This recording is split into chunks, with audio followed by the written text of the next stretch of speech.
जी, स्वागत है गट्टानी जी। राजेंद्र गट्टानी बहुत धन्यवाद, बहुत धन्यवाद, बहुत धन्यवाद कनक जी। जी, बहुत धन्यवाद महक जी, बहुत धन्यवाद। महक जी, परिचय दे दीजिए हमें राजेंद्र गट्टानी जी का। बिल्कुल, मैं शुरुआत करती हूँ। जी। अंत में कनक जी हमारे साथ जो है हम सबके चित परिचित प्रसिद्ध व्यंग्यकार और मानव विकृतियों पर गहरा कटाक्ष करने वाले कवि श्री राजेंद्र गट्टानी जी का मंच पर मैं हार्दिक स्वागत करती हूँ। मैं राजेंद्र गट्टानी जी के विषय में आप सभी को बताना चाहती हूँ। राजेंद्र जी टीवी चैनल्स पर भी आते हैं, बहुत सारे टीवी चैनल्स पर अपने जाना माना चेहरा है और हम में से बहुत से लोग ऐसे हैं जिन्होंने देखा भी होगा, ऐसे अनजान नहीं है। आपका खुद का एक मुक्तक संग्रह जल्द ही प्रकाशित होने वाला है और बहुत सी पुस्तकों का संपादन भी कर चुके।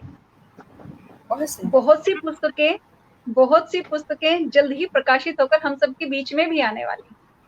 बहुत ही बढ़िया। हाँ, बहुत सुंदर। और सर के विषय में बहुत वही वाली बात है कि कहते हैं ना कि सूरज को दिया दिखाने वाली बातें होंगी अगर सर का मैं परिचय देना शुरू कर दूं तो, है ना। और लेकिन जैसा हम सभी जानते हैं समय की सीमा अवधि हमारे पास में, तो उसी के चलते हम ये चाहते हैं कि सर का जो समय मिला है उनको भरपूर समय दें, उसमें बिल्कुल भी विलम्ब ना हो और सर एक से एक कविताएं हम सबको सुनाते रहें। ऐसी सर से मैं उम्मीद करती हूँ। और सर एक चीज और मैं कहना चाहती हूँ, जैसे कि आज एक इतनी खूबसूरत सी शाम थी जिसमें गीत, गजलों और मुक्तक की और कविताओं की जो खुशबू फैल रही थी, ये खुशबू ही थी जो सबने अपने अपने शब्दों से जो इतनी छटा पीके रखी थी। तो मैं ये चाहती हूँ क्यों ना इस सुगंध से माहौल को और भी खुशनुमा कर दिया जाए और जिससे ये जो खुशबू है हम लोग जब इस मंच को छोड़कर जाएं, इस मंच को हम आगे के लिए सौंप के जाएं, तो वहां पर भी ये जो खुशबू है ये ऐसे ही महकती रहे। तो ऐसे ही मैं कामना करती हूँ और सर को इसी के साथ मंच पर आमंत्रित करती हूँ। सर आपका बहुत बहुत स्वागत है, तहे दिल से स्वागत। बहुत बहुत धन्यवाद मोनिता, महक बहुत आभार, बहुत बहुत धन्यवाद। मैं देख रहा हूँ लगातार शाम को 6 बजे से और 11:15 बज चुका है, अभी तक आप अनवरत और वही मुस्कान लिए संचालन कर रहे हैं। आपका बहुत स्वागत, बहुत अभिनंदन। पहले 4 पंक्तियां माँ वाणी के चरणों में। द्वेष दंभ का तमस हरो माँ, द्वेष दंभ का तमस हरो माँ, अंतस का अंधियार हरो माँ, द्वेष दंभ का तमस हरो माँ, अंतस में उजियार भरो माँ, और नीति नेह का मृदु स्वर बनकर मम जिह्वा से स्वयं झरो माँ। द्वेष दंभ का तमस हरो माँ, अंतस में उजियार भरो माँ, मम जिह्वा से स्वयं झरो माँ।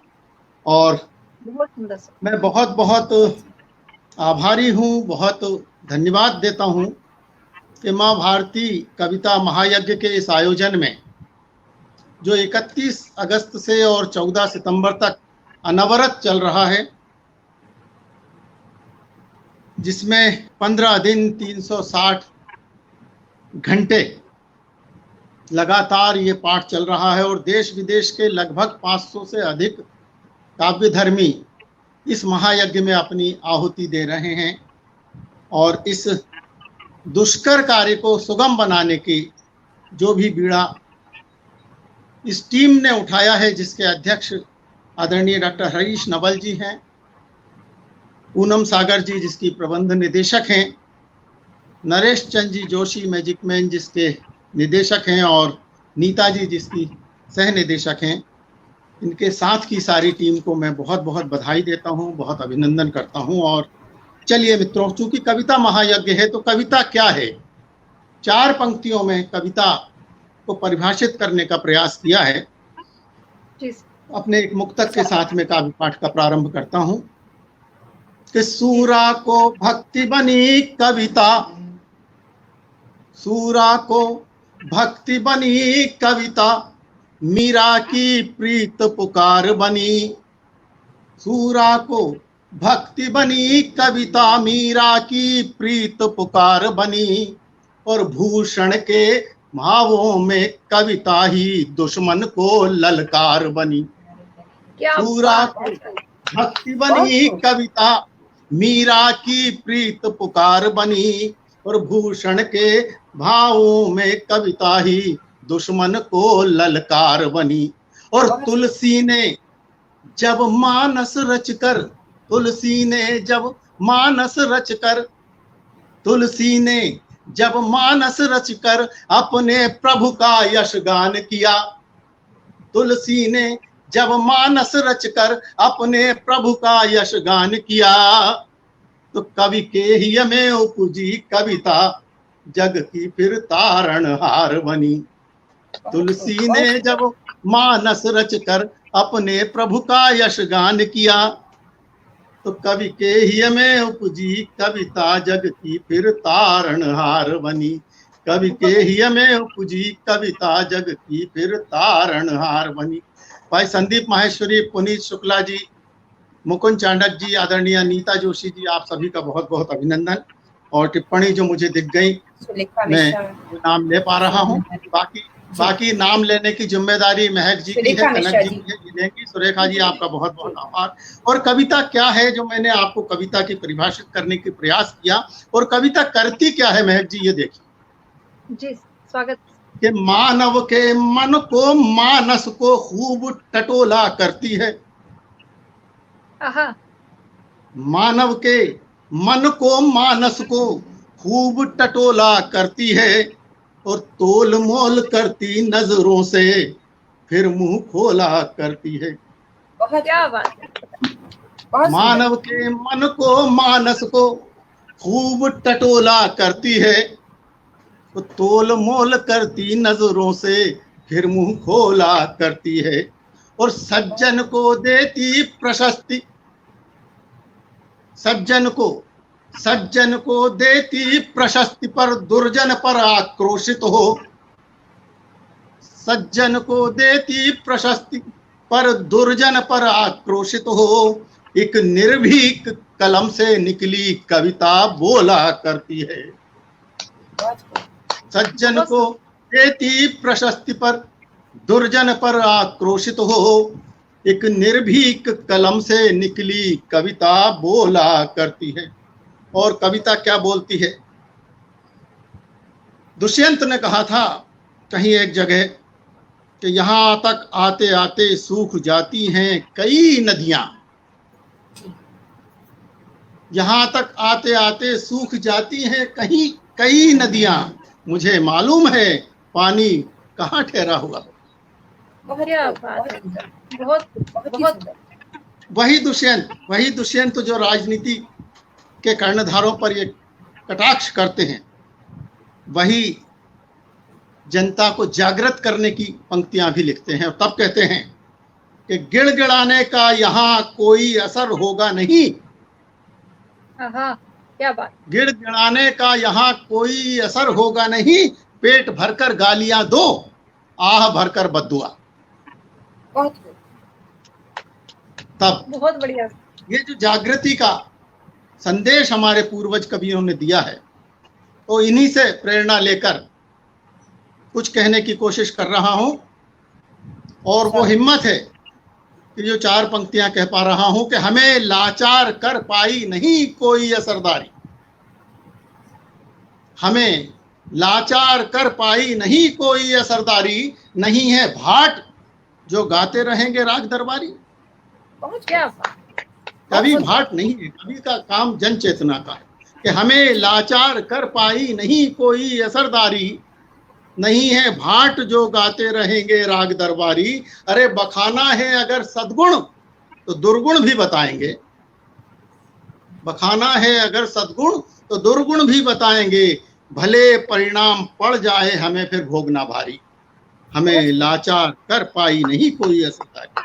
और फिर मैं तो व्यंग्यकार हूं, एक निवेदन करना चाहता हूं। व्यंग्यकार को लोग इस रूप में लेते हैं कि ये तो आग उगलता है, ये तो कड़वा बोलता है। मैं निवेदन करना चाहता हूं कि व्यंग्यकार की कलम का ध्येय नहीं उपहास। व्यंग्यकार की कलम का ध्येय नहीं उपहास, लिखता है वह विसंगति वैमनस्य संत्रास। क्या बात है, बहुत तो मान न इसे कटाक्ष सीख माने सुधार की, मान न इसे कटाक्ष सीख माने सुधार की, तो कलम सार्थक हो जाएगी व्यंग्यकार। क्या बात, व्यंग्यकार बहुत की सुंदर, कलम का बहुत सुंदर। ध्येय नहीं उपहास, लिखता है वह विसंगति वैमनस्य संत्रास। मान न इसे कटाक्ष सीख माने सुधार की, तो कलम सार्थक हो जाएगी व्यंग्यकार। बहुत बहुत धन्यवाद। आपकी बराबर प्रेरक टिप्पणियां मुझे दिख रही हैं। और अब मैं अपनी मूल विधा व्यंग पर आता हूं मित्रों। और मानव, आज की मानवीयता क्या है, आज का इंसान कैसा हो गया है, यहां से एक मुक्तक श्रृंखला के साथ मैं आपसे रूबरू हो रहा हूं। जी, स्वागत है। देखिएगा मोनिता जी, जी स्वागत है। क्या कहें, क्या नाम दें इस आज के इंसान को, क्या कहें, क्या नाम दें इस आज के इंसान को, स्वार्थी, लोभी को, या फिर यूं कहें नादान को। क्या कहें, क्या नाम दें इस आज के इंसान को, स्वार्थी, लोभी को, या फिर यूं कहें नादान को। अरे खुद की खोदी खाई में गिरता है जब खुद ही कभी, खुद की खोदी खाई में, खुद की खोदी खाई में गिरता है जब खुद ही कभी, तो कोसने लगता है अपने भाग्य को, भगवान को। क्या कहें, क्या नाम दें इस आज के इंसान को, क्या कहें, क्या नाम दें इस आज के इंसान को, स्वार्थी, लोभी को, या फिर यूं कहें नादान को। खुद की खोदी खाई में गिरता है जब खुद ही कभी, तो कोसने लगता है अपने भाग्य को, भगवान। और जब भगवान को कोसा जाता है तो स्थिति यह होती है दोस्तों कि एक पत्थर भी भगवान बनना नहीं चाहता, और पत्थर भगवान नहीं बनना चाहता। तब चार पंक्तियां कुछ यूं होती हैं कि छेनी सहती शिला ने कातर करी पुकार, छेनी सहती शिला ने कातर करी पुकार, कि शिल्पकार मत दे मुझे ईश्वर का आकार। क्या बात है सर, बहुत सुंदर। छेनी सहती शिला ने कातर करी पुकार, शिल्पकार मत दे मुझे ईश्वर का आकार। अरे भक्ति दिखावा हो गई, श्रद्धा प्राय लुप्त, भक्ति दिखावा हो गई और श्रद्धा प्राय लुप्त, और अब ईश्वर के नाम पर होता है व्यापार। छेनी सहती शिला ने कातर करी पुकार, शिल्पकार मत दे मुझे ईश्वर का आकार। भक्ति दिखावा हो गई, श्रद्धा प्राय लुप्त, अब ईश्वर के नाम पर होता है व्यापार। बहुत सुंदर। और ये हम देख रहे हैं, हम एक्चुअली हम स्थिति ये है, हमारी मानसिकता ये है कि हम ईश्वर के प्रति भी फेयर नहीं है। बहुत निष्काम भाव से, निश्चल मन से हम भगवान को भी याद नहीं करते। वो मंदिर के बाहर कनक जी, एक भिखारियों की लाइन लगी हुई थी, उसमें एक बड़ा तंदुरुस्त सा भिखारी था। तो मैंने उसको यही कहा कि भैया तुम तो पूरे स्वस्थ हो, भीख मांगते हो, शर्म नहीं आती? तो बोलता है साहब शर्म किस बात की, हम छोटे हैं तो लिए कटोरा, ललचाए से देख रहे हैं, और बड़े भिखारी अंदर जाकर अपना माथा टेक रहे हैं। क्या बात है, बहुत खूब। हम छोटे हैं, लिए कटोरा, ललचाए से देख रहे हैं, और बड़े भिखारी अंदर जाकर अपना माथा टेक। और स्थिति यही है, स्थिति यही है कि तमन्नाओं की खातिर सिर झुके रहते हैं सजदे में। स्थिति यही है कि तमन्नाओं की खातिर सिर झुके रहते हैं सजदे में, बिना मतलब तो रब की भी इबादत कौन करता है। क्या बात है। तमन्नाओं की खातिर सिर झुके रहते हैं सजदे में, बिना मतलब तो रब की भी इबादत कौन करता है। आरती गाते हैं हम बहुत झूम के, जय जगदीश हरे स्वामी, जय जगदीश हरे, भक्त जनों के संकट क्षण में दूर, ओम जय जगदीश हरे। तन मन धन सब तेरा, हम सब कुछ है तेरा, तेरा तुझको अर्पण क्या लागे मेरा, ओम जय जगदीश हरे। और ये जो तन मन धन सब तेरा, तुझको अर्पण क्या लागे मेरा, गाने वाले हम लोग जब वो 10 मिनट बाद आरती की थाली आती है ना महक जी, तो जी जेब में चिल्लर तलाशते हैं, चिल्लर। जी, बिल्कुल सत्य बात है। यकीनन। तन मन धन सब तेरा, तुझको अर्पण क्या लागे मेरा।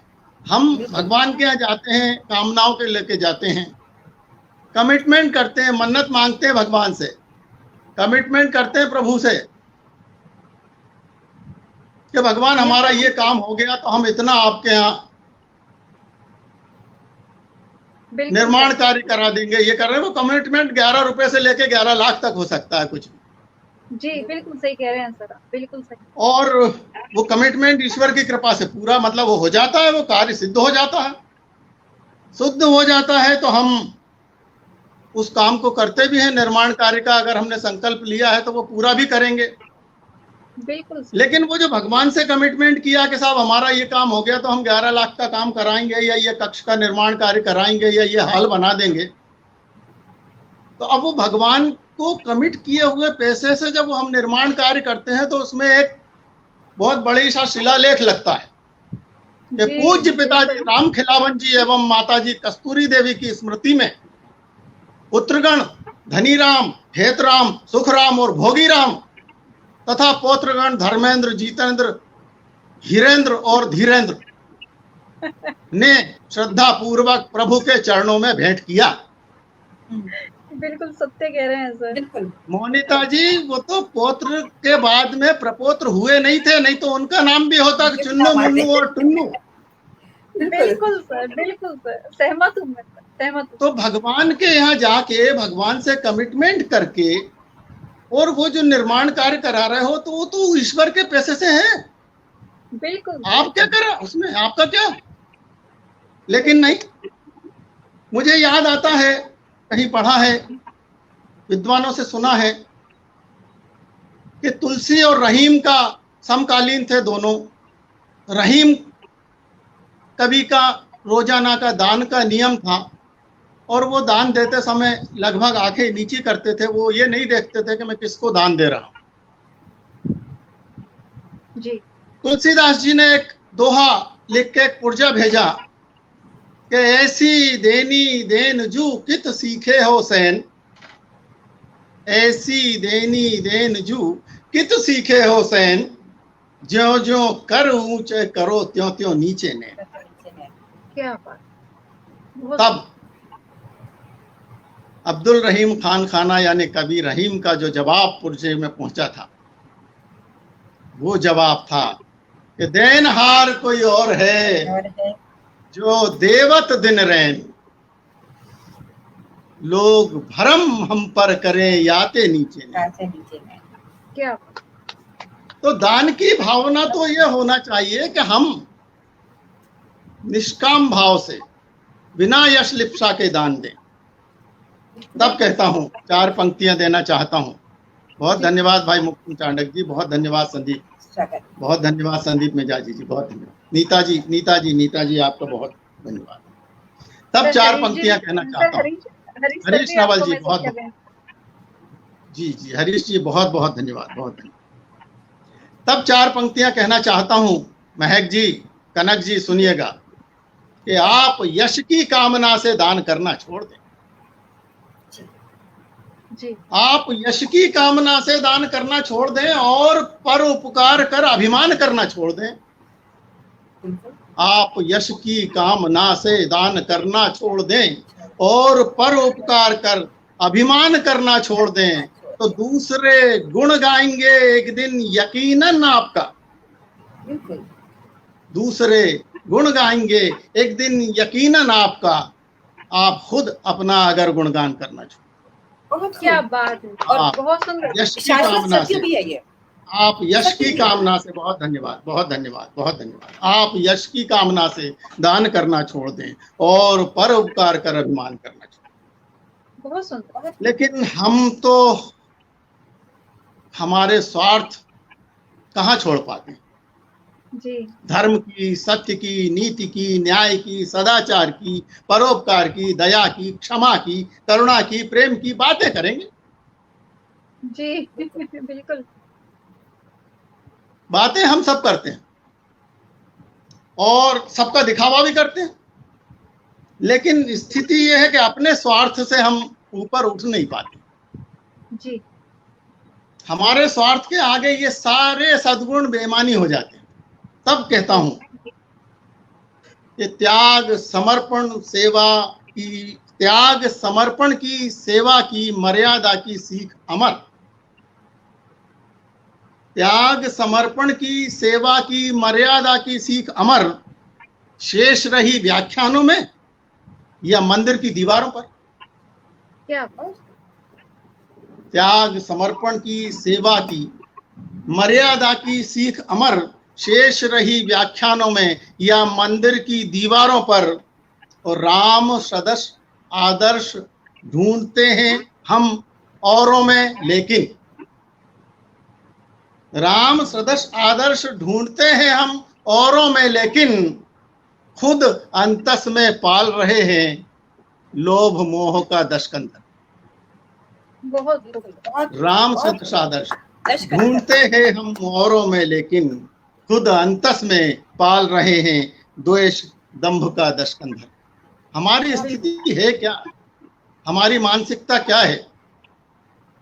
अगली 4 पंक्तियों में कहना चाहता हूं कि अपने आदर्श का गुणगान स्वयं गाते हैं। अपने आदर्श का गुणगान स्वयं गाते हैं और दीन ईमान की कसमें भी बहुत खाते हैं। अपने आदर्श का गुणगान स्वयं गाते हैं और दीन ईमान की कसमें भी बहुत खाते हैं, पर बात जब खुद के ही हित साधने की आती है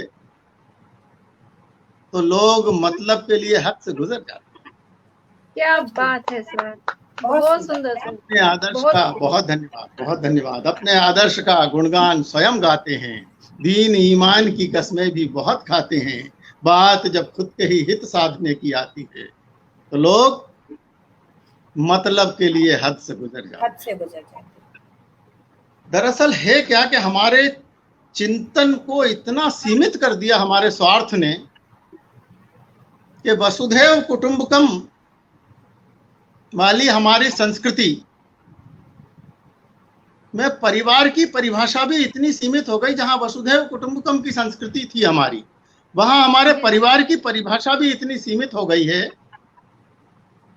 कि मैं, मेरी पत्नी, मेरे बच्चे, मेरे बेटा बेटी, ये यहां तक परिवार सिमट, बाकी तो सब रिश्तेदार हो गए। तब 4 पंक्तियां कहता हूं जी, कि करी स्वार्थ ने जब मन मानी, करी स्वार्थ ने जब मन मानी, अपनों ने अपनों से ठानी। क्या बात। करी स्वार्थ ने जब मन मानी, अपनों ने अपनों से ठानी, और घर घर दोहराई जाती है दर्द भरी ये करुण कहानी। क्या बात, क्या बात। स्वार्थ ने जब मन मानी, अपनों ने अपनों से ठानी, घर घर दोहराई जाती है दर्द भरी यह करुण कहानी। और संबंधों में संवेदन का इतना अधिक ह्रास पाया है, संबंधों में संवेदन का इतना अधिक ह्रास पाया है कि पीड़ा देख सहोदर की भी नहीं आंख में आता पानी। बहुत सुंदर, संबंधों में संवेदन का इतना अधिक ह्रास पाया है कि पीड़ा देख सहोदर की भी नहीं आंख में आता पानी। सगे भाई की दर्द नहीं है आजकल, सगे भाई के दर्द को महसूस नहीं करते। बिल्कुल सर। एक मैंने गीत लिखा था जिसमें 4 पंक्तियां लिखी थी जी सर। कि भाई भतीजा मामा मौसा नहीं किसी पर रहा भरोसा, अरे आज स्वार्थ ने बिखरा दी है प्रेम लड़ी की कड़ी कड़ी, मैंने जो भी बात कही है खरी। क्या बात। तो ये स्थिति है। हम परिवार में इतने सिमट गए। तब ये कहना चाहता हूं कि हमको करना क्या चाहिए, हमारे चिंतन क्या होना चाहिए। हम मानवता के वो सारे गुण विस्मृत कर गए हैं जो कि हमें सद्गुण, परोपकार, परमार्थ, नीति, त्याग, ये सब परिभाषाएं हमारी बदल गई और मानवता की परिभाषा ही विकृत हो गई है जी। मनुजता इस तरह क्षत हो गई है कि विलासी और विकृत हो गई। जी। मनुजता इस तरह क्षत हो गई है, विलासी और विकृत हो गई है, नहीं है विद्वता का मान कोई, जहां वैभव दिखा नत हो गई। बहुत सुंदर, बहुत सुंदर। जहां वैभव दिखा नत हो गई है। अब लोग कहते हैं कि साहब मनुष्यता क्या, मानवता क्या, तब कहना चाहता हूं जी मानवता क्या है, परिभाषित करने की कोशिश की है। जी, स्वागत है। जिसने सुख में अहम न पाला, जिसने दुख में धैर्य धरा। क्या बात है। क्या है मानवता की परिभाषा? कि जिसने सुख में अहम न पाला, जिसने दुख में धैर्य धरा, पर पीड़ा में संवेदन वश जिसके लोचन नीर झरा। जिसने सुख में अहम न पाला, जिसने दुख में धैर्य धरा, और पर पीड़ा में संवेदन वश जिसके लोचन नीर झरा, और नीति धर्म सत त्याग प्रेम की जब भी कसी कसौटी, तब व्यक्ति मनुजता के मानक पर हमने पाया वही खरा। व्यक्ति मनुजता के मानक पर हमने पाया वही खरा, कि जिसने सुख में अहम न पाला, जिसने दुख में धैर्य धरा, और पर पीड़ा में संवेदनवश जिसके लोचन नीर झरा। बहुत सुंदर। तो ये मनुजता की परिभाषा है। इसलिए कहना चाहता हूं कि अपनी स्वार्थ वृत्ति से ऊपर उठें और वसुधैव कुटुंबकम की जो हमारी संस्कृति है उसे पहचानें। हमारी इच्छाएं, हमारी अभिलाषाएं, हमारी कामनाएं, हमारी चाहतें असीमित हैं। इन पर अंकुश बहुत जरूरी है। ये अभिलाषाएं हमें पथ भ्रमित करती हैं, हमें पथ भ्रष्ट करती हैं। जी। तब एक कलमकार के नाते कहना चाहता हूं, नसीहत देना चाहता हूं कि इच्छाएं त्यागिए, इच्छाएं सीमित करिए। कि जब अनंत हो अभिलाषाएं अंतस उद्वेलित करती हैं, जब अनंत हो अभिलाषाएं अंतस उद्वेलित करती हैं, तो नीति धर्म सत प्रेम त्याग की सारी सीख भ्रमित करती हैं। अगर हम कामनाओं के वश में हैं, तो स्थिति यही होती है कि जब अनंत हो अभिलाषाएं अंतस उद्वेलित करती हैं, तो नीति धर्म सत प्रेम त्याग की सारी सीख भ्रमित करती हैं, और जगमग आलोकित वैभव के आकर्षण के वशीकरण में, जगमग आलोकित वैभव के आकर्षण के वशीकरण में लोभ मोह छल द्वेष स्वार्थ का लघुपथ प्रस्तावित करती हैं। जब अनंत हो अभिलाषाएं अंतस उद्वेलित करती। बहुत सुंदर। शॉर्टकट जगमग आलोकित वैभव के आकर्षण के वशीकरण में लोभ मोह छल द्वेष स्वार्थ का लघुपथ प्रस्तावित करती। जब अनंत हो अभिलाषाएं अंतस उद्वेलित करती। और स्थिति यह है कि हम सामान्यतः मानव वृत्ति जो हमारी है, वैभव विलास के साधन मिलते जाते हैं, हमारी प्यास और बढ़ती जाती है, और के चक्कर में हम मानव जीवन के उस अटल सत्य को भी भूल जाते हैं कि ये जीवन नश्वर है, हमें कुछ लेके नहीं जाना है। बिल्कुल विस्मृत हो जाती है हमारी संग्रह वृत्ति, हमारी संचय वृत्ति के वशीभूत। तब कहता हूं कि बुद्धि जब निस्सारता पर ध्यान ही धरती नहीं है, बुद्धि जब निस्सारता पर ध्यान ही धरती नहीं है, तो लोभ तृष्णा से कभी ये आत्मा भरती नहीं। क्या बात है सर। बुद्धि जब निस्सारता पर ध्यान ही धरती नहीं है, तो लोभ तृष्णा से कभी ये आत्मा भरती नहीं है, और कामनाओं से ग्रसित हो जो मनुज उसकी कभी भी, कामनाओं से ग्रसित हो जो मनुज उसकी कभी भी, धन बहुत हो पास तब भी लालसा मरती नहीं। क्या बात। कामनाओं से बहुत धन्यवाद, बहुत धन्यवाद, बहुत धन्यवाद। बुद्धि जब निस्सारता पर ध्यान ही धरती नहीं है, लोभ तृष्णा से कभी यह आत्मा भरती नहीं है, और कामनाओं से ग्रसित हो जो मनुज उसकी कभी भी, धन बहुत हो पास तब भी लालसा मरती नहीं। और स्थिति क्या होती है, ये इच्छाएं, ये अभिलाषाएं, ये संग्रह वृत्ति और की ये लालसा और न तृप्त होने वाली प्यास है, तब कहता हूं कि हर इच्छा तो कभी किसी की हुई ना अब तक पूरी है। बिल्कुल सर। हर हमारी कामनाएं कहाँ पूरी होती है, हम एक हो जाती है, हमारी ओर बढ़ जाती है आगे। हर इच्छा तो कभी किसी की हुई ना अब तक पूरी है। अरे सुख का अनुभव करना है तो तृष्णा त्याग जरूरी है। क्या बात हर है इच्छा, सर। हर इच्छा तो कभी किसी की हुई ना अब तक पूरी है, और सुख का अनुभव करना है तो तृष्णा त्याग जरूरी है। सुख का अनुभव करना है तो तृष्णा त्याग जरूरी है। आदरणीय पूनम सागर जी, अगर आपने ये मेरी पंक्तियों के लिए लिखा है तो मेरा नाम राजेंद्र गट्टानी है, और राजेश चेतन जी के लिए लिखा है तो कोई बात नहीं, बहुत आभार आपका। तो हर इच्छा तो कभी किसी की हुई ना अब तक पूरी है, सुख का अनुभव करना है तो तृष्णा त्याग जरूरी है। तो करो हृदय को पुष्ट तुष्टि से, करो हृदय को पुष्ट तुष्टि से, कभी न ये दुख सालेगा कि सुख सरिता के इस प्रवाह में मेरी प्यास अधूरी है।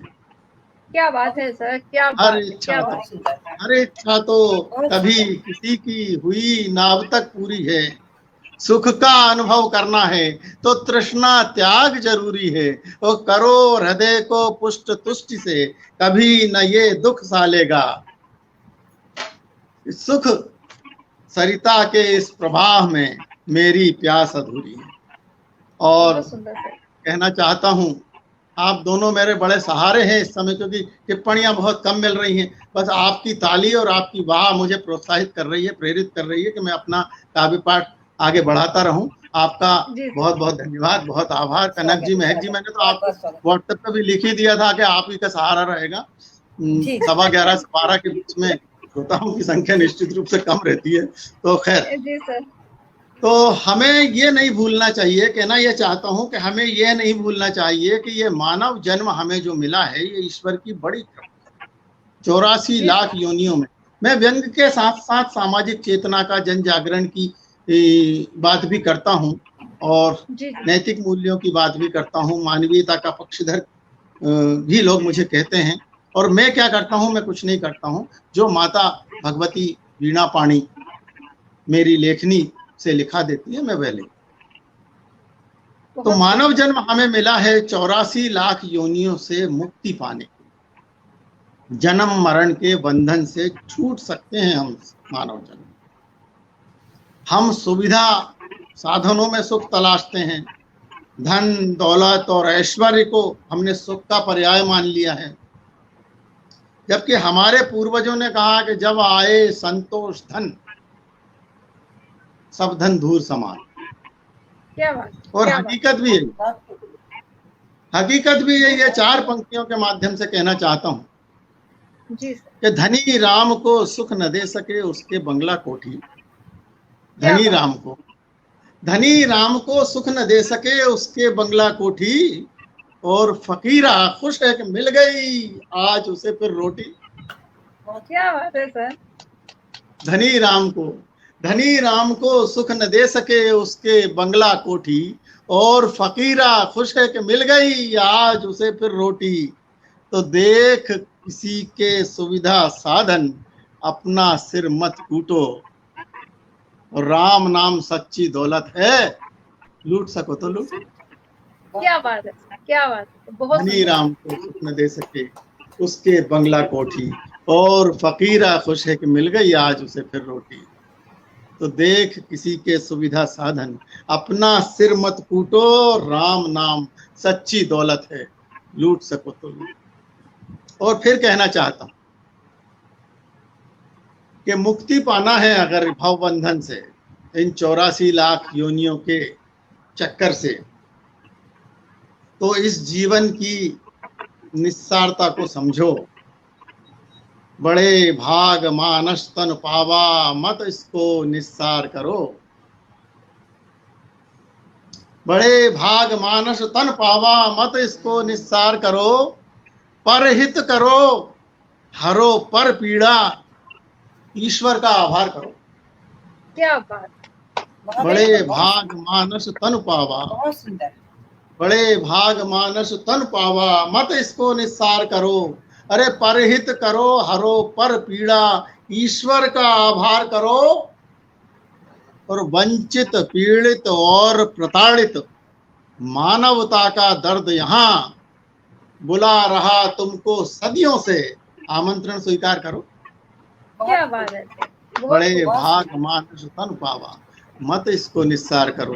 परहित करो, हरो पर पीड़ा, ईश्वर का आभार करो। और वंचित, पीड़ित और प्रताड़ित मानवता का दर्द यहाँ बुला रहा तुमको सदियों से, आमंत्रण स्वीकार करो। बुला रहा तुमको सदियों से, आमंत्रण स्वीकार करो। और क्यों स्वीकार करो? इसलिए स्वीकार करो कि अगर ये नहीं करोगे तो ये मानव जन्म व्यर्थ है। करुणा, दया, प्रेम, ममता को मानव अगर विसार गया, करुणा, दया, प्रेम, ममता को मानव अगर विसार गया, तो प्राणी मात्र में सर्वश्रेष्ठ कहलाने का अधिकार गया। क्या बात। करुणा, दया, प्रेम, ममता को मानव अगर विसार गया, तो प्राणी मात्र में सर्वश्रेष्ठ कहलाने का अधिकार गया। अरे अपने जीवन को तो कीट पतंगे भी जी लेते हैं। क्या बात है सर, बिल्कुल सही बात। अपने जीवन को तो, बहुत धन्यवाद, बहुत धन्यवाद, बहुत धन्यवाद। अपने जीवन को तो कीट पतंगे भी जी लेते हैं। अगर किसी के काम ना आया तो जीवन बेकार गया। क्या बात है सर, बहुत शानदार। दया, प्रेम, ममता को मानव अगर विसार गया और प्राणी मात्र में सर्वश्रेष्ठ कहलाने का अधिकार गया। अरे अपने जीवन को तो कीट पतंगे भी जी लेते हैं। अगर किसी के काम ना आया तो जीवन बेकार गया। और बेकार गया कैसे गया? वो ऊपर वाले के सबका हिसाब है जी। हम क्या कर रहे हैं यहाँ करके खुश हो लें। अगर ये विश्वास है कि वो है तो उसके यहाँ सबका हिसाब भी है। तब कहता हूं कि समझ लो, सुधर लो। मिट नहीं सकती लकीरें कर्म फल की भाल से। मिट नहीं सकती लकीरें कर्म फल की भाल से, आचरण छुपता नहीं है साधुता के शाल से। क्या बात है।